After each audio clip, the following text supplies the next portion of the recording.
Pasok na ang Gilas Pilipinas 3x3 men sa FIBA Under-23 World Cup.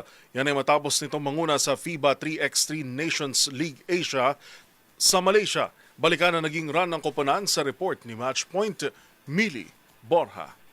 Nakasiguro ng pwesto ang Gilas Pilipinas 3x3 men sa 2026 FIBA 3x3 Under-23 World Cup matapos manguna sa FIBA 3x3 Nations League Asia 2 sa Malaysia. Tinapatan ng Gilas ang mga Under-21 teams mula sa Japan, New Zealand, Singapore at host na Malaysia. Nakapasok ang Pilipinas sa finals ng 5 sa 6 na stops at nagkampiyon sa 3 upang magtapos sa unang pwesto sa pangkalahatang talaan. Nagwagi ang Gilas sa unang 2 laro nito bago natalo sa Belarus sa finals ng Stop 1. Matapos hindi makapag-podium sa Stop 2, bumawi ang koponan sa pamamagitan ng pagtalo sa Japan upang masungkit ang Stop 3. Ipinagpatuloy nito ang malakas na kampanya sa pagkuha ng mga titulo sa Stop 4 at Stop 5 matapos talunin ng New Zealand at Japan sa pamamagitan ng game-winning 2-point shots. Nagtapos ang Pilipinas na may 520 points, 5 puntos na lamang sa ikalawang pwestong Japan upang makuha ang isa sa mga pwesto para sa FIBA 3x3 Under-23 World Cup. Ayon kay SBP Executive Director Eric Cadi, patunay ang tagumpay sa patuloy na pag-unlad ng 3x3 program ng Samahang Basketball na Pilipinas o SBP at sa pagtutulungan ng iba't ibang stakeholders sa pagpapaunlad ng national team. Pinaalalahanan din ni Gilas Pilipinas 3x3 Program Director Ryan Gregorio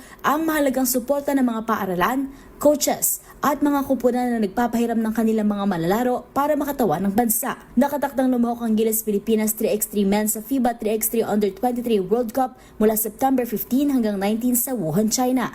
At yan ang mga latest updates sa mundo ng sports. Para sa MBC TV Network News, ito si Mili Borja ng DZRH TV, una sa Pilipinas, una sa Pilipino.